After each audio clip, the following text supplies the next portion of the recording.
특집 100분 토론 87년 6월 그리고 오늘 지금부터 시작하겠습니다. 오늘 나와주신 6분의 토론자 여러분들을 한 분 한 분 소개해드리겠습니다. 먼저 박원순 희망제작소 상임이사께서 나와주셨습니다. 안녕하세요. 고맙습니다. 맞은편에 원희룡 한나라당 의원께서 나와주셨습니다. 네, 안녕하십니까. 예, 고맙습니다. 전대협 초대의장이시죠. 이인영 열린우리당 의원께서 나와주셨습니다. 고맙습니다. 다시 맞은편에 심상정 민주노동당 의원께서 나와주셨습니다. 네, 안녕하세요. 어서 오십시오. 그리고 신지호 자유주의연대 대표께서 나와주셨습니다. 네, 안녕하십니까. 고맙습니다. 마지막으로 문화평론가이신 진중권 중앙대 겸임교수께서 나와주셨습니다. 고맙습니다. 이 6분과 함께 토론 나누겠습니다. 그리고 오늘 특별히 저희 방청석에는 박종철 열사, 이한열 열사의 부모님이신 박종기 선생님 그리고 배은신 선생님도 함께 해주셨습니다. 고맙습니다. 나와주셔서. 예. 그리고 시민논객 여러분들도 물론 함께 해주시고 계시고 또 일반 방청객 여러분들께서도 함께 해주고 계십니다. 저쪽 바깥에는 지나던 시민 여러분들께서도 함께 동참을 해주고 계시네요. 자, 서울시 정합광장에서 오늘 특집 100분 토론 진행하겠습니다. 좀 비가 좀 오락가락하는데요. 방송에는 큰 지장은 없을 듯하군요. 자, 오늘 토론에 앞서서 저희들이 오늘 주제와 관련해서 좀 정리한 내용이 있습니다. 보시고 토론 들어가겠습니다.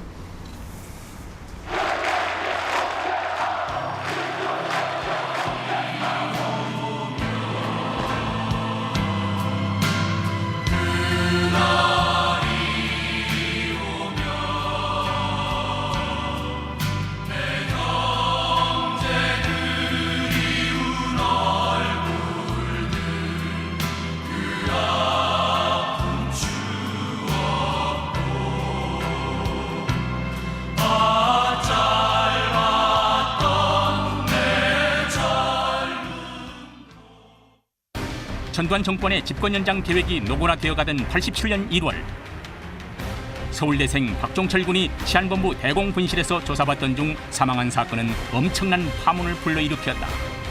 특히 책상을 탁 치자 억하고 쓰러졌다며 진실 은폐를 시도한 정부와 경찰에 대한 국민들의 의혹이 증폭되면서 박종철 군 사망 진상규명을 요구하는 기도회와 항의 시위가 잇따르기 시작했다.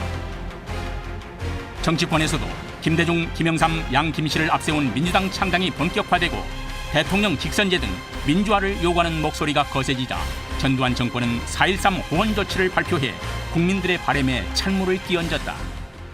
이제 본인은 임기 중 개헌이 불가능하다고 판단하고 현행 헌법에 따라 내년 2월 25일 본인의 임기 만료와 더불어 후임자에게 정부를 이양할 것을 천명하는 바입니다. 호언 발표는 즉각 거센 반대 여론을 불러일으켰다.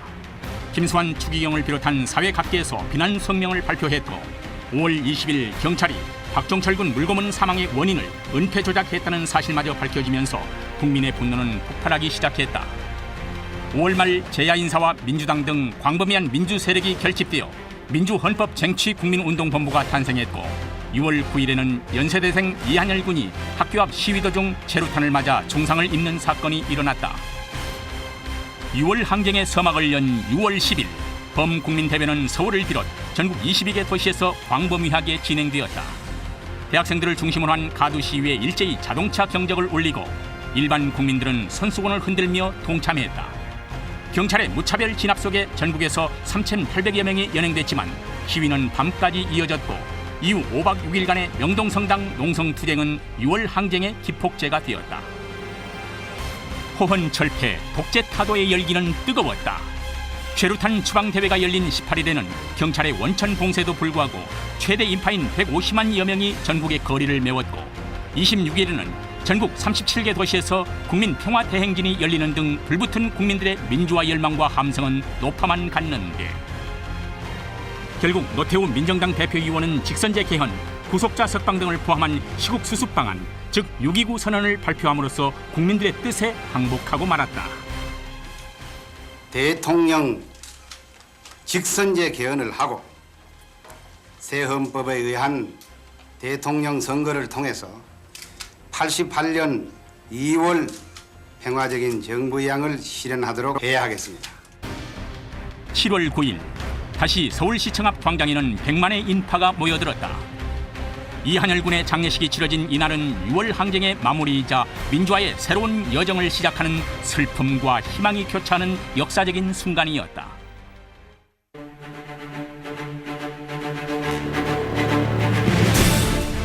87년 6월 항쟁 이후 한국 사회는 엄청난 변화의 경랑 속에 빠져들었다. 양김의 분열로 정권 창출에는 실패했지만 대통령 직선제 쟁취로 정치적 민주화의 물꼬를 열었고 7, 8월 노동자 대투쟁은 이후 각계각층의 다양한 민주화 요구가 폭발하는 시발점이 되었다. 또 88년부터는 민족의 수건인 통일운동이 본격화되는 등 6월 항쟁 이후 우리의 역사는 민주화와 개혁의 시기였으며 동시에 적지 않은 고통과 좌절의 시간이기도 했다. 군사 독재를 마감시킨 국민적 힘과 그 정신은 우리 사회 곳곳에 산재해 있던 차별과 소외의 구조를 극복하는 원동력이 되었지만 아직도 정치적 후진성과 사회 양극화, 이념과 지역 갈등 등 난제는 쌓여만 가고 있는데 과연 지난 20년간 우리가 이룬 민주화의 성과들은 무엇이고 지키지 못했던 가치들은 무엇인가? 절차적 민주주의를 넘어 2007년 우리가 구현해야 할 목표와 이상은 또 무엇이어야 하는가? 되살아오는 6월, 타는 목마름으로 민주주의를 외쳤던 그날이 오면을 목 놓아 불렀던 그 마음으로 내일의 한국을 이야기해본다. 예, 어느 여론조사 결과를 보니까 요즘 젊은 세대 한 40% 정도만이 6월 항쟁에 대해서 어느 정도 알고 있다. 60%는 잘 모른다 이런 여론조사도 있었습니다. 근데 물론 6월 항쟁을 직접 겪으셨던 분들 입장에선 20년 전 일이라고는 합니다만 뭐 그제 일처럼 느껴지기도 하시더고요. 그래서 우선 그 박원순 변호사께 좀 말씀 기회를 좀 드리겠습니다. 20년 어떻게 되돌아보시니까 소회가 어떠신지요? 바로 이 자리에서 어찌 보면 6월 항쟁이 그 과정이 진행이 됐고 또 마무리된 자리이기도 한데요. 그렇습니다.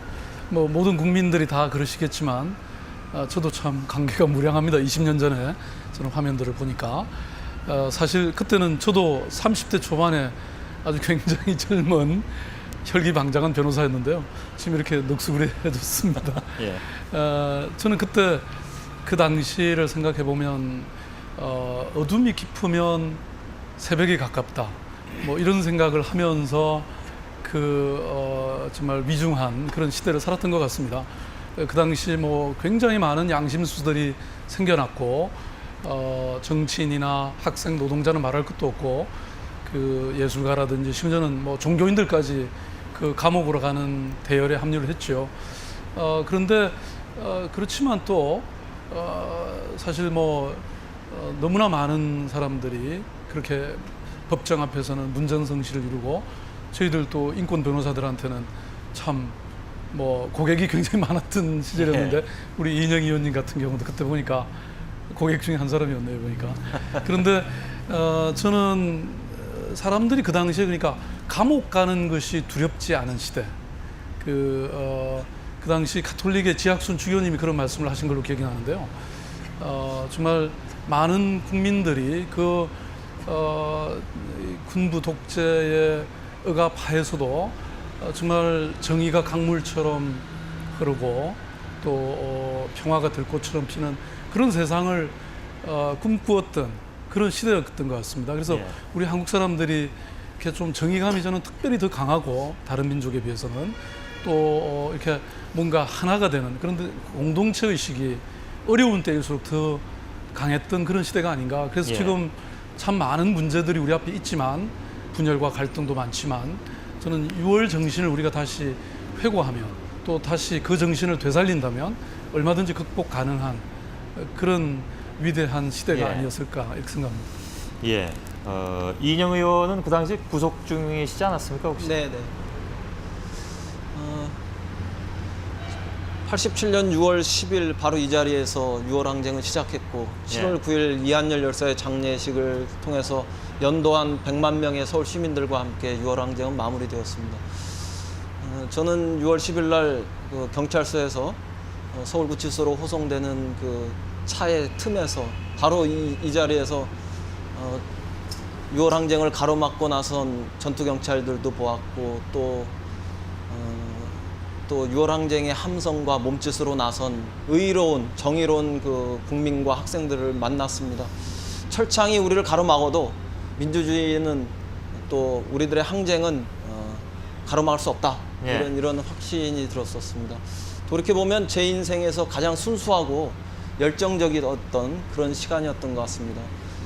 정의 앞에 용감했고 또 독재로부터 민주주의가 승리하기 위해서 앞장섰다는 그런 자부심, 또 그 명예가 저에게 남아 있습니다. 예.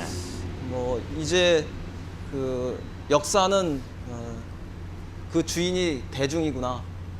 우리나라의 민주주의, 또 우리나라의 주인은 국민이구나. 이런 예. 것들을 눈앞에서 확인했고, 그런 어떤 그 새로운 인생관, 가치관 이런 것이 알겠습니다. 동시에 확립되는 그런 시간이었습니다. 예, 예.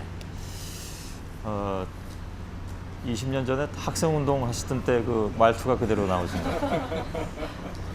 신지호 대표께서도 그때 제가 듣기로는 그 학생운동에서 이제 노동운동으로 변화해가던 그 시기에 바로 그 한가운데 있었던 주인공이라고 들었습니다. 87년 6월에 저는 이제 노동운동을 한다고 인천에 간 지 얼마 안 됐던 때였습니다. 근데 예. 이제 이 60 항쟁이 터지면서 물론 이제 서울을 중심으로 서울에서 가장 이제 격렬하게 진행이 됐지만 그때 6월 18일이니까 이제 체류탄이 없는 세상 그걸 계기로 해서 이제 전국 방방곡곡으로 이제 퍼지면서 이제 인천에서도 그 부평역 광장에 이제 그 생산 현장의 노동자들도 많이 이제 참여를 하고 저 역시 이제 그 속에 파묻혀서 유인물도 만들어서 열심히 돌리고 어떻게 시간이 가는지 모르게 그렇게 예. 했던 기억이 납니다. 예. 원희룡 의원께서는 어디에 계셨습니까? 저는 87년에 졸업을 못하고 계속 졸업이 늦어진 학생이었습니다. 그래서 86년도에 구로공단하고 인천에 가서 노동운동한다고 이제 공장에 취직해 있다가 이제 신분이 탄로가 나서 이제 그만두고 나오게 되면서 87년 6월에는 정말 이 자리를 거쳐서 명동상당의 농성 현장까지 갔었는데요. 사실 80년대 초반에는 그 군사 독재의 폭력이라는 게 너무나 암울했고 사실은 무너지지 않을 것 같았거든요. 사실은 소수의 아주 그 결연한 예. 그런 투쟁이었는데 6월 10일 그때는 바로 이 주변을 둘러싸고 있는 이 빌딩 중간중간에서 두루마리 화장지 있죠.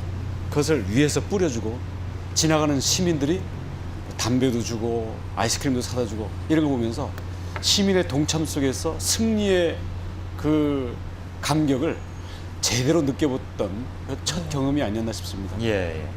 심상정 의원께서는요? 그때 저는 수배자였거든요.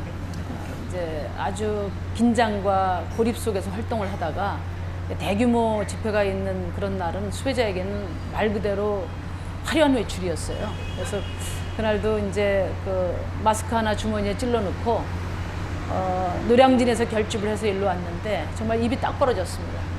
아, 이런 걸 보고 해방구라고 하는구나. 예. 저도 모르게 종철이 이름을 그때 불러댔던 그런 기억이 있는데요. 오늘 아버님 나와 계신데. 예. 근데 20년이 지난 이제 지금 오늘 밤에 이 자리에 와 있어 보니까 사실 지금 850만이 넘는 비정규직이 지금도 전국 방방곡곡에서 기본권을 외치고 있는 그런 모습이 참으로 안타깝고 가슴 아프게 생각이 됩니다. 예. 지금이야말로 정말 우리 비정규직을 포함한 서민의 삶을 실질적으로 개선할 수 있는 제2의 민주항쟁이 필요한 때가 아닌가 그런 예. 생각을